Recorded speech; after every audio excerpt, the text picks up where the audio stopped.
You're listening to the Radius Church podcast, recorded live each Sunday in North Hollywood, California.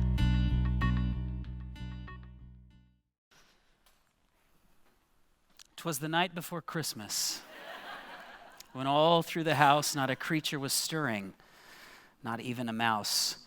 The stockings were hung by the chimney with care, in hopes that St. Nicholas soon would be there. Something about the kids, and then the sugar plums." Stories like this feel right at home this time of year because it is a season of merriment and magic and wonder. It is a season where all is merry and bright. It is the most wonderful time for many of us of the year. We get to drink eggnog, which for me is proof that God exists. Eggnog is kind of a dividing line for our culture. You truly either absolutely love it and have like addictive tendencies towards it, or you hate it. How many eggnog fans do we have in the room? And I assume the rest, you deplore it. So for you, I'm sure there's other food you look forward to. I hope it's not candy canes. Those are disgusting. Did you say, "Who are you?" Yeah. It could be the presents, the songs, if you love Christmas music. We're pacing ourselves with Christmas music for those curmudgeons among us who, it's a little too much. For me, I can't get enough of it, so you can look for more of that to come. We're trying to, be all things to all people, which is usually a horrible strategy.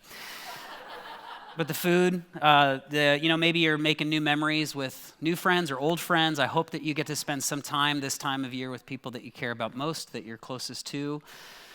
It is a season where at least much, is merry and bright.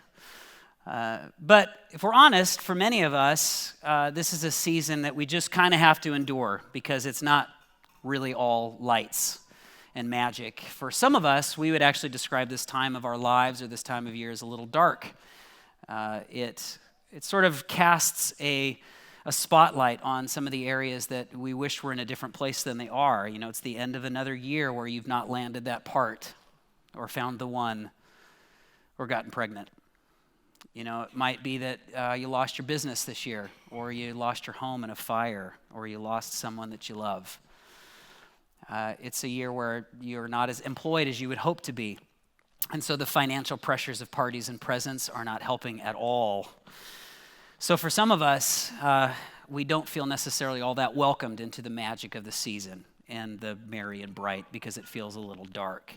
And as we start a Christmas series here as a faith community, I wanted to make sure everybody knew that they were welcome into the magic of Christmas. And so if you're someone who right now feels like life is a little bit dark, then in this place, if all is stars with royal beauty bright, you might get the impression that you are not really a part of this magic and this wonder. You might even think that a place like this is hopelessly out of touch with what's really going on in the world, that if the Christmas carols could just quiet down long enough, you might hear that some people are actually crying and weeping and going through pain. And so today, I just wanted to make sure that the invitation was open to all. Now, light is really it's a metaphor that goes back to the roots of why we're celebrating, because Jesus, one of the metaphors used to describe his impact on people's lives was light. He was called the light of God or the light of the world. John's biography opens up with this description of Jesus. The Word gave life to everything that was created. He's talking about Jesus, and his life brought, here it is, light to everyone. So I wondered this year, what was it about the impact of Jesus or following Jesus that makes light the perfect metaphor? Like, what are the qualities of light that remind me a lot of how Jesus has influenced my life or the lives of people around me? And why is that something that maybe somebody here needs and many of us want and is lots of good reason to celebrate, even if right now your life doesn't feel all that bright? It might feel a little bit dark. First time I ever went four-wheeling, I was ever on a quad, was in 8th grade, and my friend Dave Wilson invited me out to go to the desert with him and his family. His dad loads up an RV and then hauls behind it Honda Odysseys and a bunch of four-wheelers. And we go out to the middle of Southern California desert. And it took me a while to kind of get used to how to drive these things. I'd never at that time driven anything motorized before. But once I kind of got the hang of it, I just fell in love. And I was having a blast driving all over. The great thing about the desert, if you're trying to learn how to drive motorcycles or four-wheelers, is that it's a great place to learn because there's no trails, there's really no obstacles, it's just wide open space. And so you can go tearing around and not run into much of anything and try to work up how to handle these things. So after this first day, or near the end of the first day, Dave's dad says, well, let's all go out for one final ride into the desert, and then we'll come back to the campfire and have some chili and tell ghost stories or whatever you're going to do around a campfire. And so he takes the 5 or 6 of us out, and we're screaming through the desert as the sun is setting. It's so epic. And as the sun is getting lower and lower, and you've been there before, where as the sun's setting, it seems like there's this point at which darkness really accelerates, and all of a sudden it gets dark fast. And we all knew that was sort of coming, so Dave's dad says it's time to head back in. I think it's time to head back in, but then my buddy Dave drives up right next to me, and he gives me that kind of signal, like the starts your engines kind of signal. And I thought, all right, it's on. This is my first day ever doing this, but I definitely want to, I can't be, I don't want to leave Dave. I want to make sure that I look like an amazing, I look awesome. That's all I really am, that's all I care about. So he gestures and I floor it. I'm feeling pretty good about myself because quickly I'm leaving him in my dust. I'm just flying out into the desert night. And that feeling of exhilaration is quickly replaced by another feeling, which was terror, because in no time I realized that not only was I outpacing my friend Dave, but I was totally alone in the desert at night, and no landmarks. Like I said, no trails, no nothing. And if you've ever been away from city lights in the middle of the night, you know how dark things can get fast. So I did the only thing I could think to do, which was sort of circle around, U-turn, and maybe retrace the tracks that I had made. But of course, I don't really have anything to sort of calibrate, no point on the horizon. And I just start making my way back, hoping that I see a campfire somewhere. I see one off in the distance, and I drive over there, and I come to find out it's the wrong people. It's the wrong group. And I was like, maybe I'll just hang out with these people. They'll take me back to civilization, or they'll eat me, but my options are better here.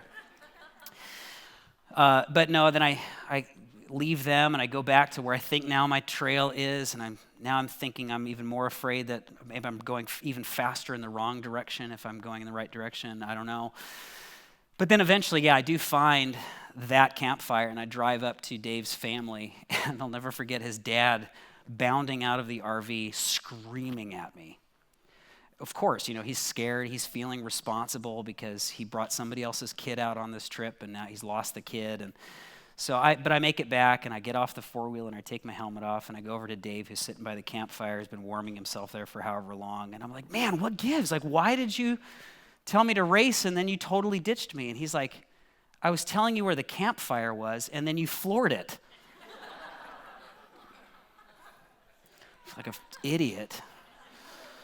So I was really embarrassed, but I was by the firelight, and I felt safe, and that was okay.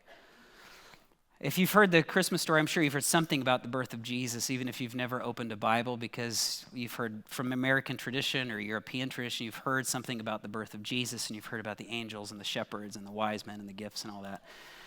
So I actually wanted to share more of the Christmas story than a lot of people are familiar with. I wanted to share some of the Christmas story that is about the events right after the birth of Jesus, just the months following the birth of Jesus. So gather around, boys and girls. I want to tell you another Christmas story. This was a time when Caesar Augustus was ruling the developed world, and he had appointed this leader, Herod, over this densely populated, Jewish populated area of his kingdom. And Herod was appointed over this population, and they called him King of the Jews in 40 BC because of the people that he got to rule over. Then a census was taken, which maybe you've heard about before, which was Caesar's way of saying, how many people do I have power over? And it was that census that called Joseph away from where he was living back to where he was from, and he took in tow his pregnant fiancée, and they get back to Bethlehem where Joseph was born. And on the first night there, they give birth to a baby boy. And that baby boy was born in a place and at a time that prophets had been talking about for hundreds of years leading up to this moment, prophesying about a divine son that was going to be born around this time and in that place. And then because of some lunar anomalies, there were these gurus who were sort of a mix of astronomers and astrologers who, by looking at the way the stars were moving, got the sense that a new leader was being born in this particular area. And so they traveled quite a distance to go to a place where leaders were supposed to be found. They went to the capital. And in the capital, they went to the place where leaders were supposed to be born. They went to the palace, and they talked to Herod. And imagine what it would have felt like for Herod to hear them talk about the King of the Jews, and they weren't talking about him. So he played along because he thought, I got to figure out what kind of a person is threatening my throne and my authority. So he told these gurus that he wanted to worship this new leader. He wanted to get out of the way. If there's a new leader that the universe has given us, then far be it from me to stand in his way. So Herod said he wanted to bow down and worship this leader. He would help them find where this leader was going to be born, and he pointed them towards Bethlehem. And these gurus go to Bethlehem. They find the baby Jesus, or probably the toddler by this point, and they give him gifts that would be customary to dignitaries giving to new rulers as a sign of ambassadorship. And then right after that, Matthew's biography of Jesus records this. The wise men were gone. After they were gone, in Matthew chapter 2, an angel of the Lord appeared to Joseph in a dream. He said, "Get up, flee to Egypt with the child and his mother," the angel said. "Stay there until I tell you to return, because Herod is going to search for the child to kill him." I don't know about you boys and girls, but I've never had an angel speak to me in person. But whatever happened on that night, it worked, because Joseph and Mary and their child, they get out of harm's way. Now, just to paint us the proper picture, like I said before, Jesus is probably about 6 months old, maybe up to a year and a half. So he's not a newborn, but he's still very, very little. The biography goes on to say that night, Joseph left for Egypt with the child and Mary, his mother, and they stayed there until Herod's death, which is a story for another time, but it was awful. This fulfilled what the Lord had spoken through the prophet, a man named Hosea, who said hundreds of years before, "I called my son out of Egypt." And what that Hebrew prophet foretold was that God was going to save everyone, much like he saved the Hebrew slaves from slavery in Egypt. Egypt is kind of an interesting place to go to find safety, because it was 430 miles away from Bethlehem, where they were settled up, or they were hanging out at the time. And 430 miles in an age before airplanes and helicopters and Uber was quite a journey. But Egypt also made a lot of sense, because history tells us that at that time there was about 1 million Jewish people living in Egypt. And so even though they had to travel quite a distance, they would have found people who spoke their language and ate their food and might have known some of their fears. And it was outside of Herod's jurisdiction. Perfect place to go until maybe some of the heat had finally died down. The biography goes on to say, Herod was furious when he realized that the wise men had outwitted him, because they realized his plot, they realized what his real motives were, and they never came back and told him that they'd found the baby. Herod sent soldiers to kill all the boys in and around Bethlehem who were 2 years old and under, based on the wise men's report of the star's first appearance, of where they were going to find this new leader. And this wouldn't have taken very long. Bethlehem was about 5 miles-ish away from the palace, and it wasn't a big town. So we're talking about maybe a dozen little boys that they had to find. And finally, the biography, at least this section of it, the story closes by saying even this wasn't a surprise. Herod's brutal action, it says, fulfilled what God had spoken through the prophet Jeremiah. A cry was heard in Ramah, weeping and great mourning. Rachel weeps for her children, refusing to be comforted, for they are dead. This Christmas story, boys and girls, is traditionally called the Massacre of the Innocents. There's a classic painting by Giotto that depicts this moment in time, and I don't know what your Christmas cards this year will look like, but it probably will not have this on them. Might have pictures of you or you and your family. It probably has angels and cherub-faced shepherds and noble wise men giving gold and frankincense and myrrh, but maybe not this moment. And yet for some reason, this detail, this tragedy is included as a part of the first Christmas story. I think there are few things as devastating that I can imagine as a mother losing her child. And so in this moment, the biographer Matthew invokes this person, Rachel, to tell us what it was really like for Jesus to be born. What was the context in which he was really born? What was the world like? What were people going through when Jesus was born?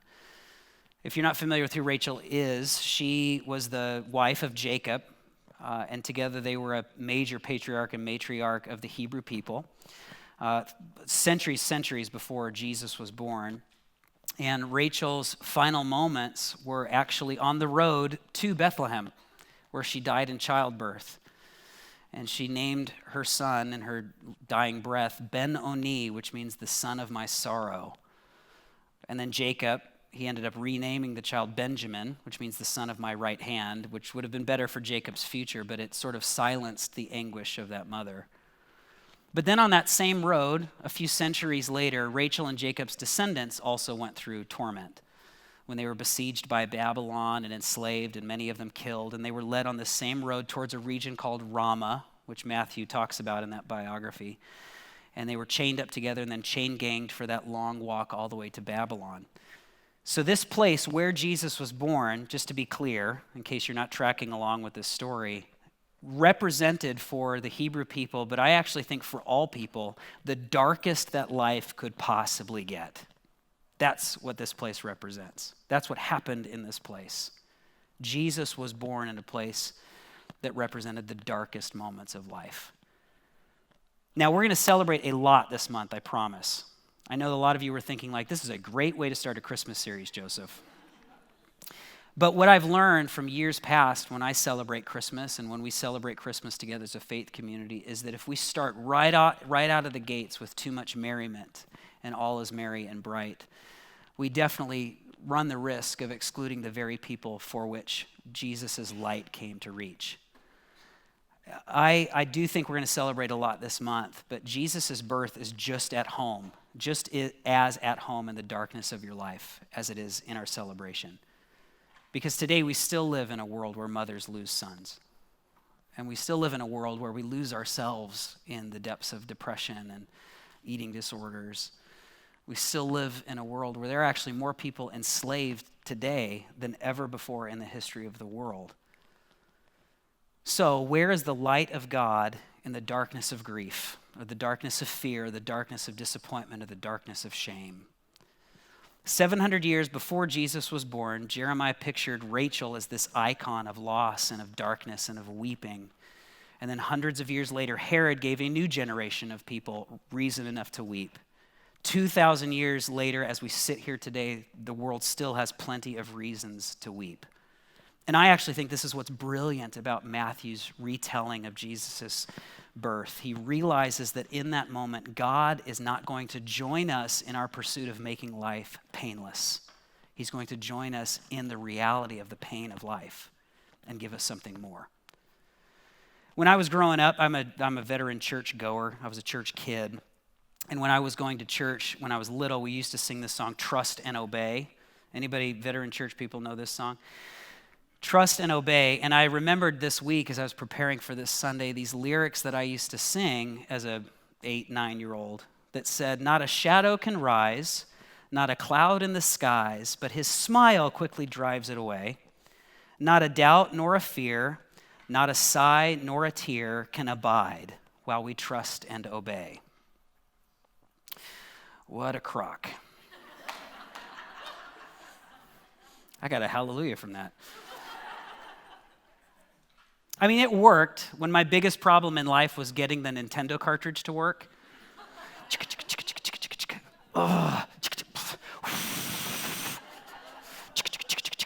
Oh, you know what I'm talking about? Anybody feel my pain? Gen Xers in the room? But then, Mom got cancer. And then I had an eating disorder. And then I was an addict. And then mom got cancer again. And then dad got cancer. And then we had our first year of marriage, which was really, really rough, like on the brink, it's almost over kind of rough. And I thought in those moments I was trusting and obeying, so how come life was still so painful? In fact, there were moments where it felt like as I was trusting and obeying, my life was even more painful than some of my friends. I wonder why, when I look back at the Christmas story, the first one, why, if God could send an angel to warn Joseph and Mary to get out of the way, why couldn't he have warned all the other mothers in Bethlehem? Why doesn't he intervene to save every child? Why doesn't he intervene when every decent human being is taken too soon? Why doesn't he make all of the monsters go away in our world? And I wish I knew. I wish I knew. But there is something about the light of God that isn't afraid of the evil of this world. In fact, doesn't even spare his own child from the evil of this world. Because Jesus, he evaded this moment only to later suffer a far more excruciating, far more humiliating death when almost no one was weeping for him. That's where the light of God went. And so there's a quality of light that this reminds me of that I think I still need in my life. This reminds me a lot of Firelight. You know, when I got lost in the desert years ago and I finally found the campfire, I knew I was safe, but I'll tell you the very first thing I wanted from that light was heat. I don't know if you've ever been in the Southern California desert in February, but I will take snow-capped mountains over the bone-chilling cold of the desert winds of Southern California, out past Palm Springs. I mean, you feel like you will die. It is so cold. And I get back to that campfire, and I knew that I was around people. I knew that I was going to live, but the first thing I needed was that heat. And you know what's interesting about, as terrifying as that night was, after I warmed up a little bit, and after I had the campfire chili, and after I slept and the sun came out the next morning, you would think that I would just stay close to that campfire, but the opposite happened. I was like, I'm not missing out on the next adventure. And I hopped back on that four-wheeler and drove out. You know, I wasn't going to stay close to home. I wanted to get back out there again. This reminds me of what the light of God can do for us. It does not help us avoid the pain of life or escape the pain of life. The light of God did not come to this world to help us escape. What I want us to remember is that God came to this world so we could endure. We could endure. I don't think God's reputation is riding on how painless your life is. I think God's reputation is riding on what he can do with how dark your life can get. And some of you have not asked the biggest questions of life because honestly, your life has not been that painful yet. God is waiting to show you what is possible beyond the pain of life. And that's why the promises preceding this baby before Jesus was born were all about God bringing ultimate justice to the world, even if you don't see it yet. And it's not happening in this administration. It's not happening in your marriage. It's not happening in your family. It's not happening in your community. The promises preceding this baby were about how the sick and suffering will not have to suffer forever. The promises preceding this baby were about proving to us once and for all that we are not alone in the universe, even if right now you feel like you're all alone in the dark. The promises preceding this baby were about God taking on our pain so that when we found out we were not loved by a stranger. We were loved by someone who could say, I know how much this hurts. And I know what's to come. See, God's love is not so weak that it has to avoid pain. God's love is so strong that it knows what to do with pain. It knows how to redeem it and tell more of a story. God's love is not all there, a little pat on the head. It's all going to be all right. God's love is so strong that he said, I am writing all of your story and I will make this right. The fact is, all of us are facing death, which is what makes life so awesome because it's precious. The moments that we'll get to spend with each other over this month, soak it in because it's fleeting and this life is temporary. And sometimes I think the pain of life, the challenges of life, the disappointments of life that some of you are dealing with this time of year, those can be a gift because they force us to wonder, is there more that we're working with than just our happiness? It maybe forces us to discover that God ultimately is our real provider. God ultimately is our real healer. God ultimately is our real visionary. And I think sometimes without pain, I wonder if I would ever bother to wonder. I'm going to aim this year for the next best thing to being comfortable. I wish that I could say something or wave a magic wand and all of us would have a comfortable Christmas. Some of you might, but I know many of us won't. And so I'm going to aim for the next best thing this season. Rather than being comfortable, I'm just going to aim for being comforted, to knowing that this is not forever. God's love will not help you avoid, but God's love can help you endure. So right now, if you are going through pain, if you're experiencing darkness, I will not lie to you. We will not lie to you in this place. There is no game that God is playing with you where if you win, you'll get less pain in life. Karma is a lie. And if you believe in that kind of a God, the real God wants to make you an atheist of that God, where good things happen to good people. What a crock. But I do know that there's only one place that you can run when life is dark and where it's painful, and you will get more than a pat on the head and somebody telling you that it'll just all be okay, because sometimes it won't, at least not in the moment. So I encourage you, I invite you to run right now and to run in the next hour and to run in the next few days to the presence of a God who knows how much this hurts and knows that there's more to the story. I encourage you right now to run to the presence of God as you imagine he, she, it, they. I don't know where your faith is or what you think God looks like. And pray with whatever words you can muster. But here's one thing I'm convinced God will be speaking back to you. He does not want you to go through the darkness alone. I think in his grace, he has siphoned just a little bit of the warmth of his firelight through the hugs of your small group or through the people that are going to be praying for you on the sides, or people willing to just listen to your story outside. He siphoned a little bit of the warmth of his firelight through the words of that spouse or the boyfriend or the girlfriend or the father, mother, brother, sister who wish they knew the right words to say but don't. And for those of us who right now, the season does feel a little merry and bright. That's great, and I really mean that.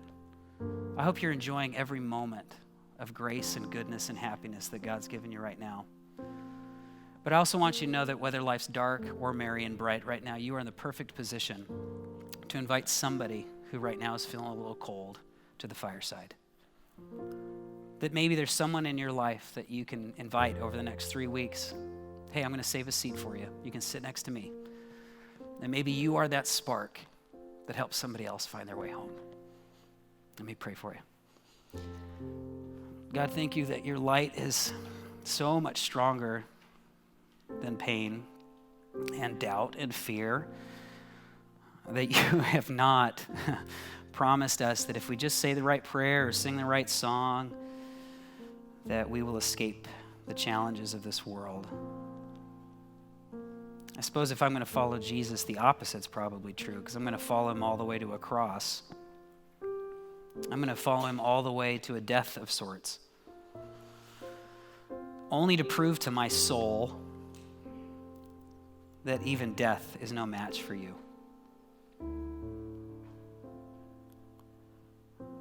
That there's really nothing left to fear. God, thank you that your light, the DEUS LUX, the light of God, is not so bright that we can ignore the pain of this world, but is so bright that we can be standing on the other side of the pain in something called victory. Thank you for loving us. Thank you for not holding us at arm's length, but joining us right in the middle of our real life to tell us that there's more, to tell us that there is you. I pray this in your name. Amen. Thank you for listening. For more information, follow us on social media at Radius Church LA and visit us on the web at radius.la.